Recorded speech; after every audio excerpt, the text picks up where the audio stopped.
Di sini bisa dijadikan kaidah umum ya. Syarat diterimanya amal adalah menjadi mukmin. Sudah sering disampaikan, bahkan ada orang yang dahulunya muslim murtad gara-gara tidak bisa menerima logika bagaimana ada orang baik di dunia tapi tidak beriman langsung dimasukkan ke neraka dan abadi di neraka. Di mana sisi keadilannya Allah? Ya. Dia tidak sadar bahwa kekufuran itu kriminal terbesar di alam semesta. Dia menikmati fasilitas kehidupan ini tapi tidak percaya kepada penciptanya dengan kepercayaan yang sebenarnya. Menyekutukan Allah, mengatakan Allah punya anak dan semacamnya. Kalau dia menyadari bahwa seluruh kebaikan di semesta ini bersumber dari satu zat Sang Maha Pencipta, ya sudah seharusnya dia mengimani, mempercayai zat ini dengan seutuhnya. Dalam kehidupan sehari saja, katakan ya, seperti orang mengagumi seseorang yang diidolakan. Dikatakan pengagum yang sejati kalau dia mengetahui profil orang yang dikagumi secara utuh. Oh, ini benar-benar pecintanya, ini fan beratnya. Kita dikatakan beriman kepada Nabi Muhammad. Apakah seutuhnya? Belum seutuhnya, belum, ketika kita belum mengenal sosok Nabi dalam arti sejarah beliau, manaqib sirah beliau. Tidak kenal nasabnya Nabi, ya. Tidak kenal keluarga Nabi, belum seutuhnya. Di pesantren saja seorang santri belum sepenuhnya santri ketika tidak begitu kenal dengan syekhnya, gurunya, kiainya. Hanya sebatas hubungan keilmuan yang sangat terbatas sekali. Mungkin salah satu kita kenal dengan guru-guru di madrasah hanya ketika di kelas saat mengajar. Di luar itu sudah tidak kenal siapa beliau, keluarga beliau, ya. Dan itu dianggap kurang memenuhi kriteria talibul ilmi. Talibul ilmi yang sejati ya dia sangat paham dengan gurunya. Begitu juga dalam pertemanan, suhbah. Teman sudah sekian tahun, ditanya siapa nama lengkapnya, bingung. Tidak tahu, saya biasa manggil Endin gitu. Endin siapa? Zainuddin, Jamaluddin. Padahal sudah belasan tahun tidak pernah menanyakan siapa nama kamu. Itu aib dalam pertemanan. Berarti dia hanya sebatas senang saja berteman tapi tidak sepenuhnya berteman. Tidak membangun persaudaraan yang sepenuhnya. Apa bedanya dengan orang yang kenalan saja? Kenal kamu sama itu? Tidak begitu kenal akrab, ya hanya kenal lewat saja, kalau ketemu nyapa. Apa bedanya dengan orang itu? Setiap ke pasar ketemu dengan penjual di pasar, nyapa. Tidak tahu namanya. Siapa itu? Tidak tahu. Nyai Tarnya. Siapa itu? Nyi Gengan. Ini teman akrab, tiap hari bersama, sholat bersama, ke madrasah bersama, di kamar bersama. Siapa namanya?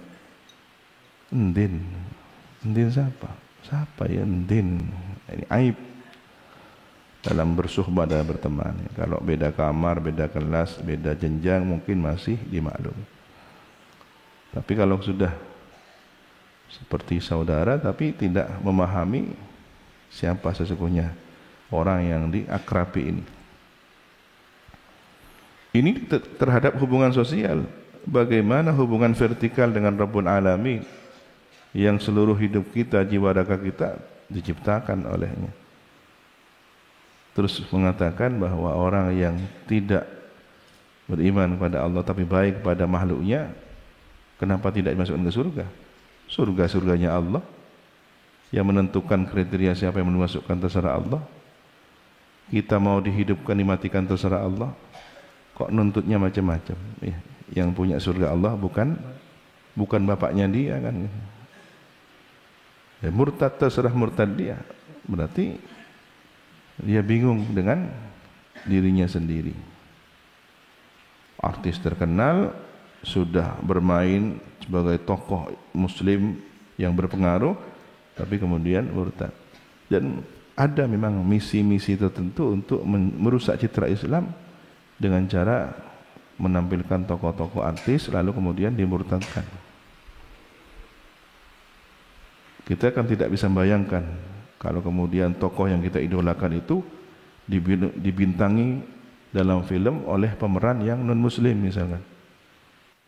Ini berpengaruh kepada mental. Ya. Oh ternyata yang memerankan tokoh dan bagus perannya itu bukan seorang muslim, seorang non-muslim. Ini gimana? Padahal yang kita tonton itu tokoh Islam, perjuangan keislamannya, keteladanan dalam Islamnya. Tapi di luar itu dalam kenyataan ternyata berpura-pura menjadi tokoh Islam itu. Ini sudah pelajaran buruk yang pertama. Oh berarti boleh berpura-pura menjadi orang baik. Berbeda, berkarakter ganda, boleh. Maka seharusnya ketika memerankan tokoh-tokoh hebat dalam sejarah, ya orang yang memiliki setidaknya karakter yang mendekati baik dalam kehidupan nyata. Beberapa film yang dibintangi oleh orang-orang yang mengikuti audisi diseleksi karena film ini film dakwah akan menghasilkan kesan-kesan dakwah harus perfect, harus mendekati sempurna. Itu banyak yang berhasil. Oh ternyata di luar film dengan di dalam film mirip karakternya, orang tersentuh. Nah, dulu di zaman pembuatan film Wali Songo, beberapa karakter Wali Songo itu diambil dari tokoh-tokoh yang masih relatif membawa nama citra baik. Bahkan ada di antara para Wali Songo itu dzurriyyah, keluarga dari kiai-kiai.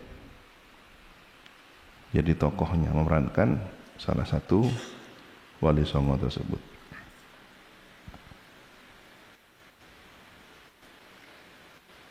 Nah, misalkan pemeran Sayyidina Abu Bakar, pemeran Sayyidina Umar, Sayyidina Utsman, Sayyidina Ali.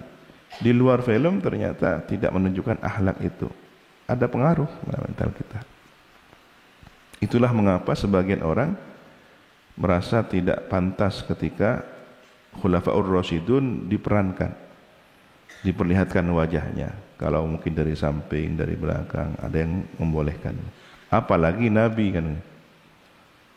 Apalagi Nabi. Yang Khulafaur Rasyidun saja masih ikhtilaf bainal ulama. Nabi pun asalkan bukan Nabi Muhammad itu ikhtilaf kan. Nabi Muhammad diperankan dalam sosok cahaya ataupun hanya gerakan kamera kan. Itu lebih baik dan lebih aman. Tidak ada sosok yang bisa menandingi atau memerankan sosok Nabi kan.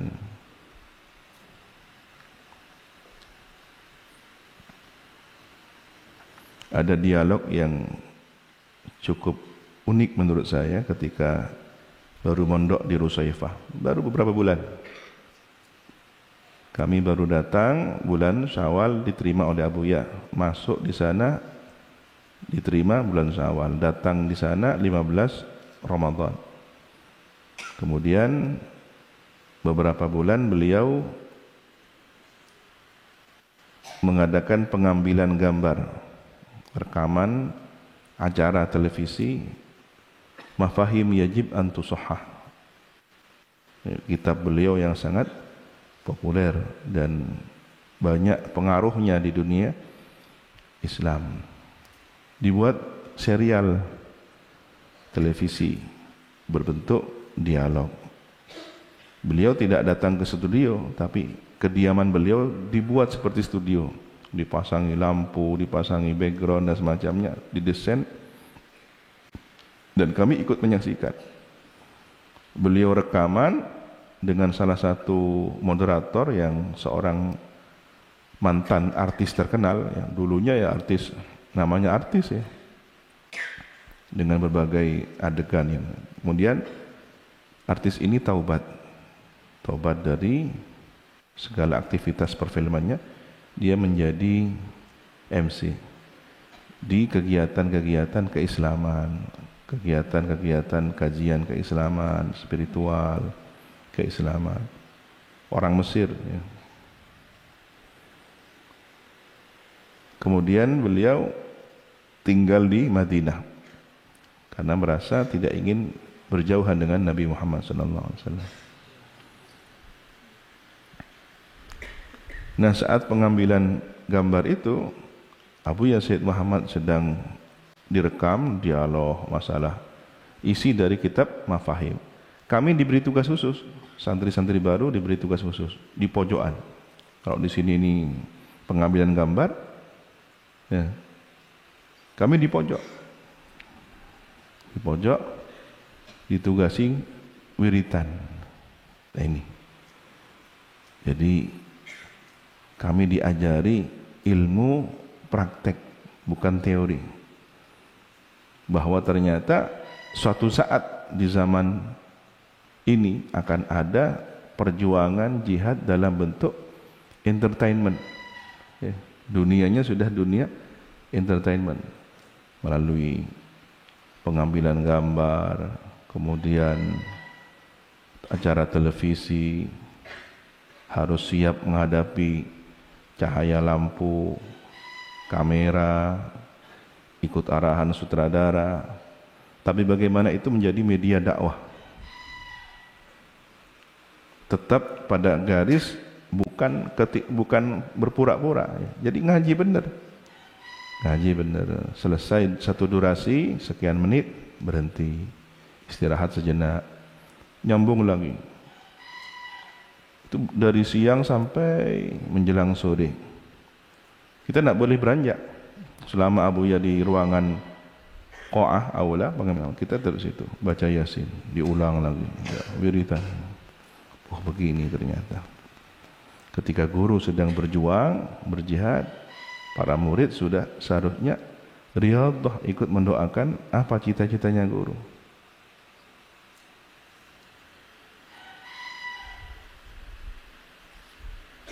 Nah, selesai pengambilan gambar, di sela-sela sesi senggang istirahat, bercanda itu antara Abu Yazid Muhammad dengan MC-nya ini. Siapa namanya? Adil siapa itu? Andaikan ada film yang memerankan sosok Nabi Muhammad SAW, ada pemerannya, wahai Sayyid, siapa? Kan tidak ada yang bisa memerankan Rasulullah. Film Ar-Risalah saja tidak diperankan oleh siapapun, hanya kamera bergerak, seakan-akan itu sosok Nabi yang sedang beraktivitas. Itu pun masih silang pendapat. Tapi Al-Azhar memberikan rekomendasi film Ar-Risalah itu, yang digambarkan beberapa sahabat. Sahabat yang 4 pun tidak digambarkan. Sayyidina Ali hanya tangan beliau sedang memegang pedang. Jadi film Ar-Risalah itu yang awal sangat hati-hati memerankan itu. Tapi film-film yang terakhir ini, Sayyidina Umar digambarkan sosoknya, Sayyidina Abu Bakar digambarkan sosoknya, Sayyidina Uthman ada sosoknya, Sayyidina Ali juga diperlihatkan sosoknya. Bahkan film tentang Nabi yang paling akhir ini sudah ada sosoknya juga, hanya enggak diperlihatkan wajahnya, dari pinggir, dari belakang, dari sisi tertentu yang tidak terlihat wajahnya. Ini juga sudah mulai mengurangi kehormatan dan rasa takdim kita. Mestinya kan masih berada dalam imajinasi kita, tapi ketika sudah ada sosok gambar, sudah mulai visual kelihatan. Kalau kemudian ada satu celah, ada kekurangan dari tokoh itu, nanti bisa merusak keimanan, mengganggu takdimnya kita. Ini juga resiko.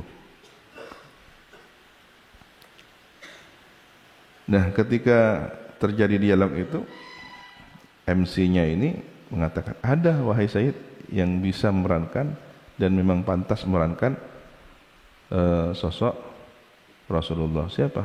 Antum. Anda, Sayyid Muhammad Al-Maliki. Beliau tersenyum, Masya Allah, la quwwata illa billah. Tidak ada yang pantas memerankan Nabi. Walaupun kita tahu siapa Abuya Sayyid Muhammad Al-Maliki. Sekian banyak orang bermimpi Rasulullah, seringkali wajah yang paling mirip terlihat adalah beliau, Abuya Sayyid Muhammad radhiyallahu ta'ala wa rahimahu rahmatal abrar. Khalidina fiha abadan. Khalidina ini menjadi hal muqaddarah ya.